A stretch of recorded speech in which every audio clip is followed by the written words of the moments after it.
Welcome back.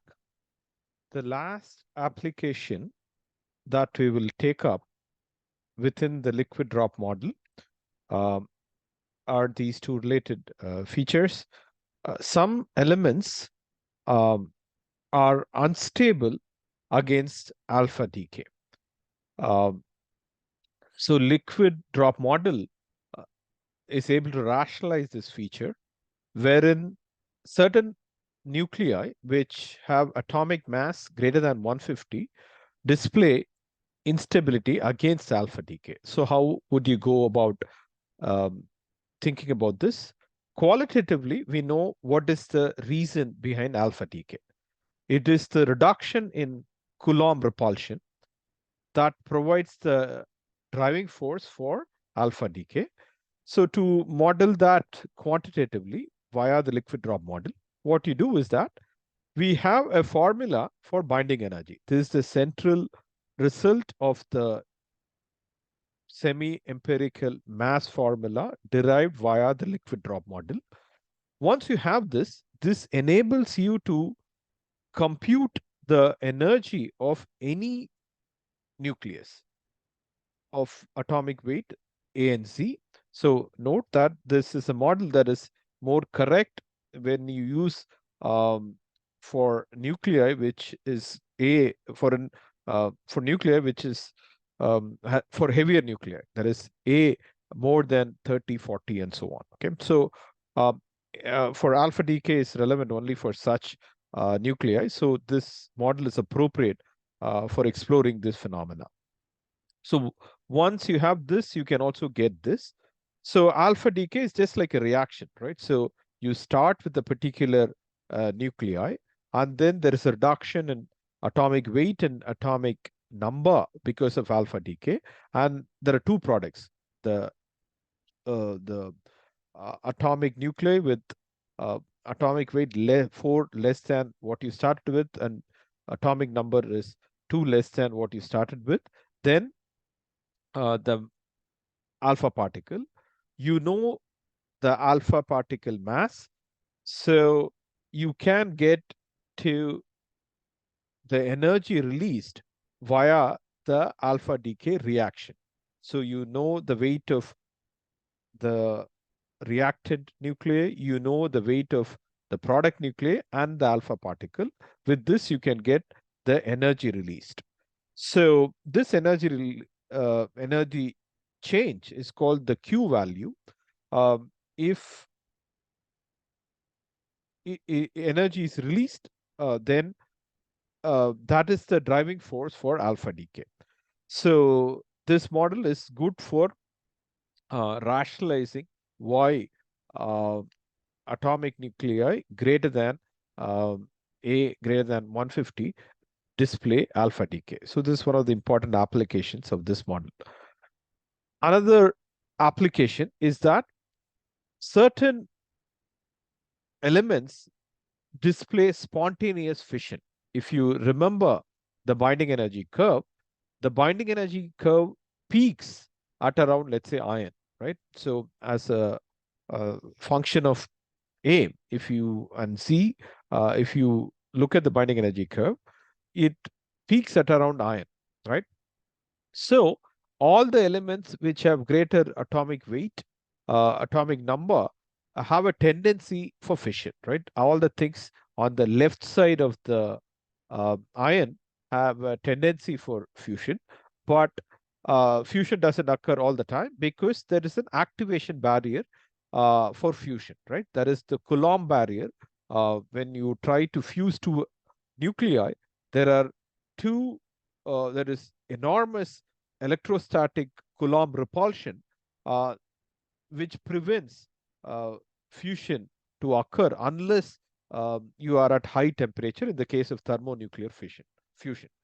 So likewise, so therefore, even though there is a thermodynamic or energetic driving force for fusion, fusion is not very easy uh, because the kinetics is very less because of the enormous Coulomb barrier that exists for fusion. Likewise, even though there is a thermodynamic or an energetic driving force for fission to occur for all the elements that are on the right side of iron. Fission doesn't occur all the time, right? It only few elements display spontaneous fission. So whenever you have such an issue, it is not the energetics that determine the rates, it is the kinetics, and the kinetics is to do with the kinetic barriers, energy barriers that are involved in these reactions. In this specific case, fission.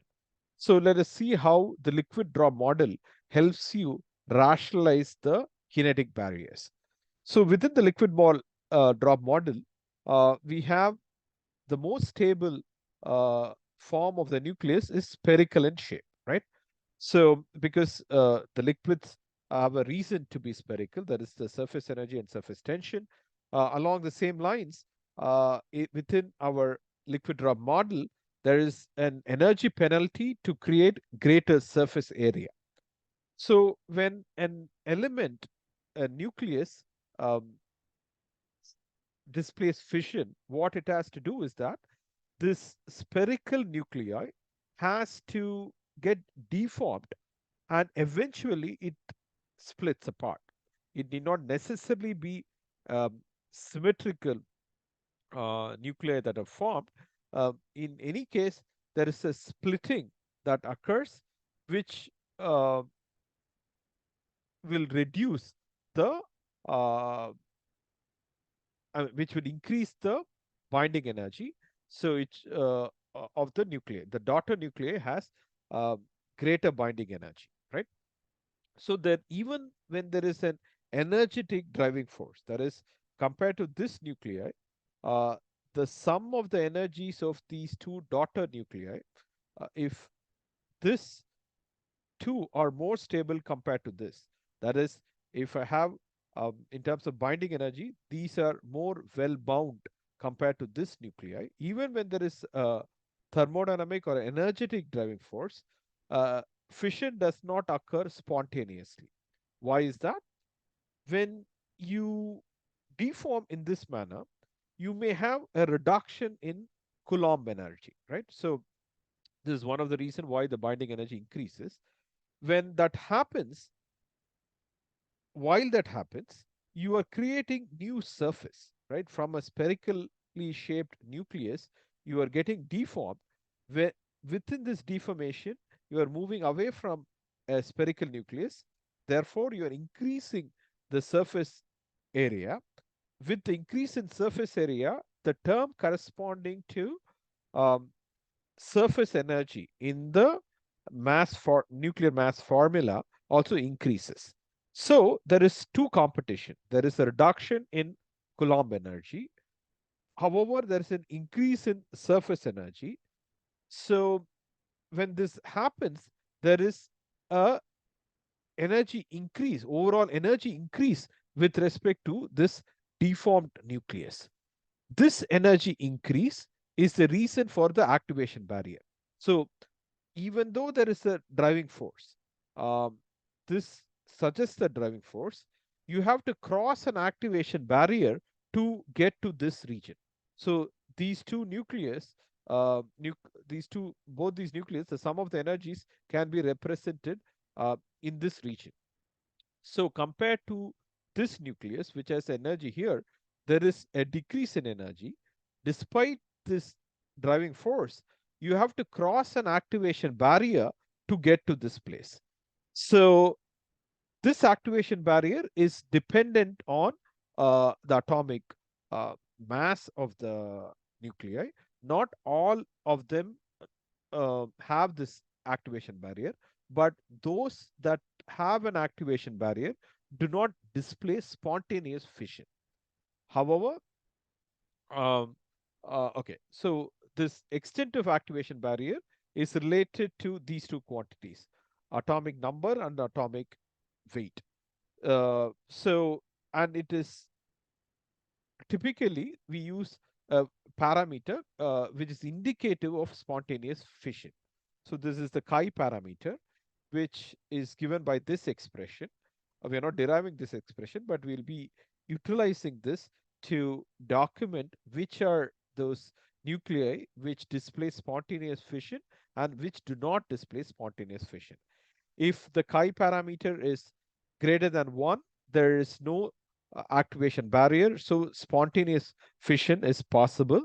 But if the chi parameter is less than 1, spontaneous barrier exists, so spontaneous fission does not occur. So let's look at on what parameters the chi parameter depends on. If A is large, then chi decreases, which makes sense because we have seen from the binding energy curve how the Coulomb energy increases with atomic weight, uh, and then with it increases with z squared, right? So if you have large atomic uh, weight, so between the competition between z squared and A determine the chi parameter.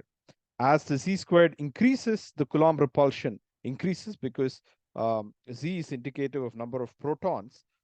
If the Coulomb repulsion is large, uh, the energy decrease due to reduction in Coulomb repulsion would tend to favor spontaneous fission.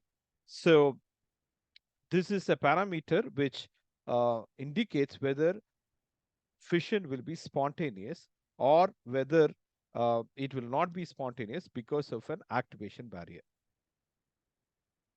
With this, we have completed all the applications um, within the scope of this course, uh, applications via the liquid drop model. From next lecture onwards, we will move on to another model called the nuclear shell model.